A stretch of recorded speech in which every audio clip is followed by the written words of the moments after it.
চলে গেল। ঠিক আছে, এরপরে যেটা করাবো হচ্ছে যে এরপরে আরেকটা ম্যাথ বাকি আছে। আপনারা এটা যেহেতু আমরা মানে 14 না করায় আমরা 16 করে চাইছিলাম, বুঝতে পারছেন? তাহলে 14 করালাম, 16 আপনারা দেখে নেবেন, না পারলে আমাকে বলবেন। ঠিক আছে, 16টা একটু অন্যরকম।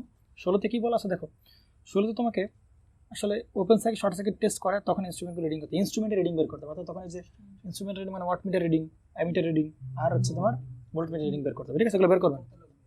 এটা করবেন আপনারা যদি থিওরি জানেন, ভালো করে কনসেপ্ট জানেন, open circuit test short circuit test আপনারা বের করতে পারবেন কিনা? পারবেন। যদি না পারেন আপনারা ওপেন সার্কিট টেস্টের এবং শর্ট সার্কিট টেস্টের আরেকটা ভিডিও দেখবেন, ওই যে ভিডিওটা ওইটা দেওয়া আছে থিওরি, ওইটা দেখবেন, পারবেন আপনারা। আজকের ক্লাসের আমাদের লাস্ট ম্যাথ সেটা হচ্ছে টাইপ 6 এর। দেখেন টাইপ 6 এর এই যে আপনার মানে কত গুণ লোডে, ঠিক আছে, কেভি ম্যাক্স না, আসলে এটা আসলে এরকম লেখা কেন আমরা বুঝি না, কারণ কেভি তো ম্যাক্স হবে না, কি হবে কেভিএ ইটা ম্যাক্স, তাই না? এটা এরকম লেখা কেন? কেভিএ মানে সর্বোচ্চ দক্ষতা অবস্থার কেভিএ, নট সর্বোচ্চ কেভিএ, বুঝতে পারছেন? এগুলো এরকম লেখা জানি আমি, দেখতে পারো ভাইকে বলতে হবে তাহলে পরের বার, ভাই আপনি কেভি ইটা ম্যাক্স লেখেন আর কি, ঠিক আছে? ওকে নাও, তাহলে যাই হোক এগুলো লিখলাম, এগুলো পারা যাবে। আমার এফিসিয়েন্সির ক্লাসগুলো দেখবা, এফিসিয়েন্সির যে ম্যাথ প্রবলেমের ক্লাসগুলো আছে এগুলো একদম সব মানে এত ডিটেলসে করানো হয়েছে, এগুলো আসলে কোনো অঙ্কই মনে হবে না তোমার কাছে, ঠিক আছে? তারপরও আমরা এই এক্সাম্পল 25-এর মতো আমরা একটা ম্যাথ করাইছি, বুঝতে পারছো? এফিসিয়েন্সি মানে প্রথম ম্যাথটাই মনে করা যেরকম ওই যে দুটো ইকুয়েশন বেরোয়, দুটো ইকুয়েশন, তাই না? দুটো ইকুয়েশন বেরোয় না, দুটো মনে পড়ে না তোমাদের? দুটো ইকুয়েশনে তো আয়রন লস আর কপার লস বেরোয়, তাই না? ওইগুলো আমরা বের করছিলাম আর কি। তো আমরা এই সেই টাইপের ম্যাথ আমরা একটা দেখবো, তার মোটামুটি টাইপ 6 শেষ আর কি। আপনার এই ম্যাথগুলো আমার এফিসিয়েন্সি ক্লাসে দেখতে পারবেন, কোনো সমস্যা নেই। টাইপ এক্সাম্পল টাইপ কত এটা? টাইপ 6, হ্যাঁ টাইপ 6 এর 25 নাম্বার এক্সাম্পল নেন দেখি। এক্সাম্পল হচ্ছে কত বলেন? 25 নেন। তাহলে 25 এ কি বলছে বলেন একটু? কত কেভি ট্রান্সফরমার? 200 কেভি ট্রান্সফরমার, ব্যাস লিখেন। তারপর কাছে ফুল লোড এফিসিয়েন্সি, তাহলে এই যে দক্ষতা পেলাম সেটা কোন লোডে বলেন? ফুল লোডে। লিখবেন এগুলো, হ্যাঁ? কত বলেন? 98%। যদি ফুল লোডের 3/4 গুণ লোডে সর্বোচ্চ দক্ষতা পাওয়া যায়, ভালো করে বুঝুন। তার মানে আমি যে ইটা ম্যাক্সিমাম পাচ্ছি কত পাচ্ছি তা কিন্তু জানি না, কত পাচ্ছি তা কি জানি? তাহলে ইটা ম্যাক্সিমাম হচ্ছে কখন? এইটা পাইছিলাম কোন লোডে বলো? ফুল লোডে। আর সর্বোচ্চ দক্ষতা পাবো তখন যখন এই ফুল লোডের কত গুণ লোড লাগাবো? 3/4 গুণ, অর্থাৎ এক্সেমেন্ট কত? 3/4। তাহলে আমরা দক্ষতা সর্বোচ্চ পাবো, ম্যাক্সিমাম পাবো। তাহলে প্রশ্ন বলছে হাফ লোডে এফিসিয়েন্সি নির্ণয় করো। তাহলে আমার কি বের করতে? এফিসিয়েন্সি বের করতে হবে, সেটা কোন লোডে বলো? এক্সেমেন্ট হাফ লোডে, বুঝতে পারছেন? তাহলে দেখেন তো কয়টা ডেটা দেওয়া আছে? 2টা ডেটা দেওয়া আছে না? ভালো করে খেলে, আরে অঙ্ক হয়ে গেছে। কয়টা ডেটা দেওয়া আছে বলেন? 2টা ডেটা দেওয়া আছে। যদি 2টা ডেটা দেওয়া থাকে তাহলে ওখান থেকে আমরা আয়রন লস আর কপার লস বের করে ফেলবো, ওই আয়রন লস কপার লস নিয়ে এখানে বসে দেবো, অঙ্ক শেষ। বুঝতে পারছেন নাকি? বোঝা যায়? এবার আসেন দেখেন আপনি, তাহলে দেখেন, এবং সব লোডের জন্য পাওয়ার ফ্যাক্টর 0.8 ধরো, তার মানে এর জন্য কত বলেন? পাওয়ার ফ্যাক্টর কত বলেন? 0.8। এর জন্য কত বলেন? পাওয়ার ফ্যাক্টর 0.8 এবং ম্যাগনেটে ও দেখেন, ঠিক আছে? এবার আসেন দেখেন পারা যাবে তো নাকি? এর জন্য কত বলো? Power factor 0.8। তাহলে আমরা বুঝতে পারছি এটাগুলো প্রসেসগুলো কি একদম এফিসিয়েন্সির প্রথম ম্যাথটা আমার এরকম ছিল। প্রথম ম্যাথ ছিল কিন্তু এরকম যে এই দুটো ডেটা থেকে আমরা বের করবো। দেখো ফুল লোডে না, তাহলে আমাদের এফিসিয়েন্সির সূত্র কিরকম? এরকম না? এরকম তো নাকি? তাহলে এইখান থেকে আমরা এই লোডটা বের করে আনতে পারবো কিনা? এই মানটা বের করতে পারি কিনা? পারবো তো? তাহলে ফুল লোডের জন্য প্রথমটার জন্য পিআই প্লাস, যেহেতু ফুল লোড তাহলে এক্স এর মান দেওয়ার দরকার আছে, যেহেতু ফুল লোড এখানে এক্স এর মান কত? 1 থাকবে। তাহলে পিসিইউ এখানে কি পাই বলো? ফুল লোড ইকুয়াল, তাই কি না? ইকুয়াল কথা মনে পড়ে? উপরেরটা হুবহু বসে, এক্স এর মান তো দেওয়া লাগবে না। এস রেটেড ইন্টু কত বলেন? কস থেটা ইন্টু হবে কত বলেন? 1/ইটা মাইনাস কত বলেন? 1। এবার দেখেন তাহলে iron loss plus copper loss কোন লোডে বলেন? ফুল লোডে। তাহলে এস রেটেড মান কত বলেন? 200 কেভিএ ইন্টু কস থেটার মান কত বলেন? 0.8। 1/ইটার মান আছে কত বলেন? 0.98 মাইনাস কত বলেন? 1। ঠিক আছে, তাহলে আপনি এখান থেকে দাঁড়ান। আচ্ছা এটা 1 নাম্বার দেন, ঠিক আছে? দিলেন তো?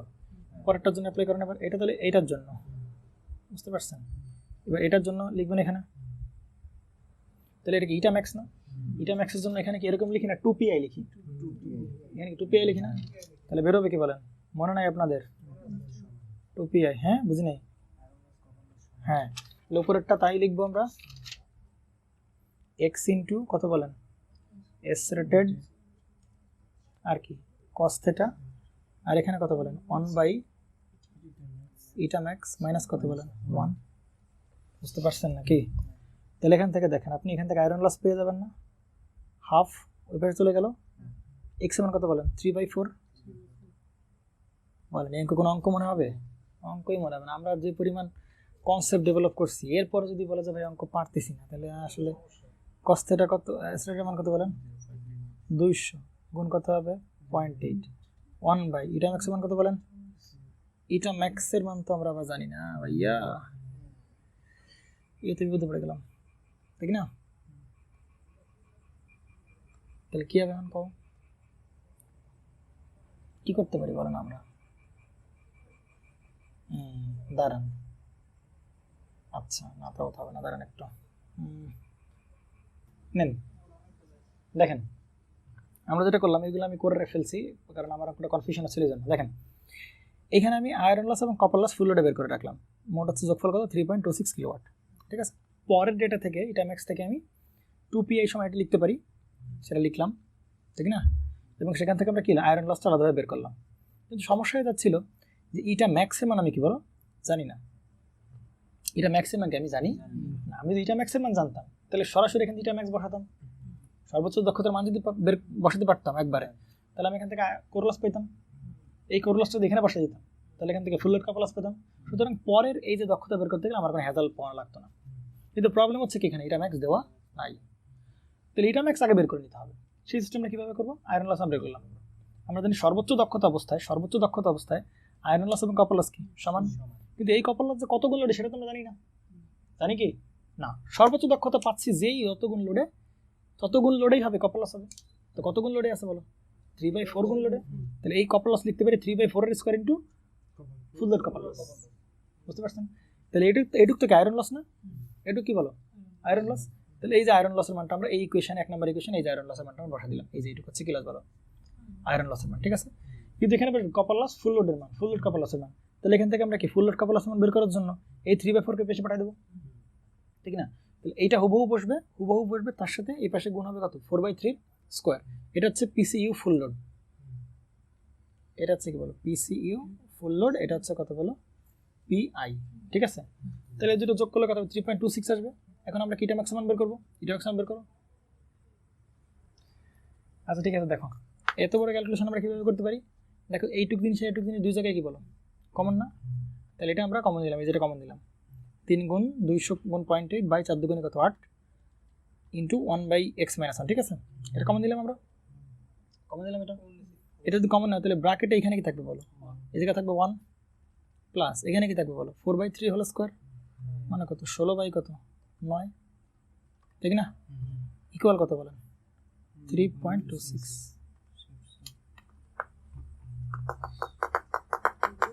কত বেড়েছে বলেন 0.9808, কারণ আমরা তো অনেক ক্যালকুলেশন হাত থেকে বাসা দিচ্ছি, কমন নিয়ে একবার বাসা দিই, ঠিক না 0.98, ঠিক আছে? এখন আপনি ইটা ম্যাক্স বসা এই ইটা ম্যাক্সটা আপনি এখানে বসান, এই ইটা ম্যাক্স মানটা দিয়ে এখানে বসা দাও তুমি, তাহলে তুমি কি পাবে এখান থেকে আয়রন লসটা পেয়ে যাবা। তাহলে বসাও আয়রন লস, তাহলে একবারে করি তাই না? তাহলে 3 গুণ কত হবে 200, 3 গুণ 200 ইন্টু কত বলেন 0.8 বাই কত হবে 4 দুগুণে 8 গুণ হবে কত 1/0.9808 মাইনাস কত হবে 1, তাই কি না? তাহলে আয়রন লস পেলাম 1.17 কিলোওয়াট। আপনি বলতে পারেন কিলোওয়াট কেন, কারণ এখানে এটা কিসে আছে বলেন, সুতরাং এটা কিলোওয়াটে বেরোবে, তাই কি না? এখন দেখেন আপনি যদি এই মানটা এখানে বসান তাহলে আপনি কার মান পেয়ে যাবেন বলেন, কপার লস পেয়ে যাবেন ফুল লোডে, এটাকে দুই পাশে নিয়ে যান তাহলে বিয়োগ হয়ে যাবে না 3.26 থেকে মাইনাস এটা, তাহলে কত কপার লস হবে 2.08 কিলোওয়াট। ব্যাস, এবার আপনি আয়রন লস কপার লস পেয়ে গেছেন, আপনি বাকিটা পেয়ে যাবেন, তাই কি না? আল্লাহর অঙ্ক নেন, ইটা ইকুয়াল টু কত গুণ লোডে বলেন হাফ গুণ লোডে, তাহলে হাফ ইন্টু কত বলেন এস রেটেড কত বলেন 200 কেজি, কস্টটা কত বলেন 0.8, মানে হাফ এর জায়গায় 0.8 লিখলাম, 200 গুণ কত বলেন 0.8। আয়রন লস তো কোনো পরিবর্তন হবে? আয়রন লস কত বলেন? 1.17 প্লাস, কিন্তু কপার লস চেঞ্জ হবে, তাই কিনা? তাহলে হাফের স্কোয়ার ইন্টু কত হবে বলেন? 2.08 ফুল লোড কপার লস, তাই কিনা? এবার কত দেখেন তো কত আসে। আমি করি, আপনাকে আর করা লাগবে না। ও হ্যাঁ হ্যাঁ, কেন কেভি হতে হবে? এটা যদি কেভি হতে রাখছো, এগুলো সব কিলোওয়াটে রাখছো না, তাহলে তো ঠিক আছে। এখন গুণ কত হবে? 100। 0.5 গুণ কত হবে? 200 গুণ 0.8 ডিভাইডেড বাই 0.5 গুণ 200 গুণ 0.8 প্লাস কত? 1.17 প্লাস কত হবে? 0.5 এর স্কোয়ার, তাই কিনা? গুণ কত হবে? 2.08 গুণ কত হবে? 100। তাহলে কত? 97 কত বলেন? 93%। বুঝতে পারছেন? 97.90%। বুঝতে পারছেন? পারবেন তো নাকি? পারবেন তো? ঠিক আছে। হ্যাঁ হ্যাঁ বলেন, কি বলেন আপনি? কোনটা কিলোওয়াট? আরে দক্ষতা আবার কিলোওয়াটে কি হয়? হ্যাঁ, এর সাথে গুণ দিলে না 98.08% হইতো। আমরা তো গুণ দিই না 100, শুধু দশমিকে রাখছি মানটা। বুঝতে পারছেন? তাহলে ঠিক আছে, নেন। তাহলে আপনারা এই যে আপনারা দেখলেন টাইপ 6 পর্যন্ত দেখলেন নাকি? টাইপ 6 এর বাকিগুলো আপনারা পাবেন আমার ইউটিউব চ্যানেলে আছে। টাইপ 6 শেষ করলেন, নেক্সট ক্লাসে টাইপ 7 দেখা যাবে। ঠিক আছে, নেন। তাহলে আপনারা বিদায় জানান আজকে পর্যন্ত। হ্যাঁ।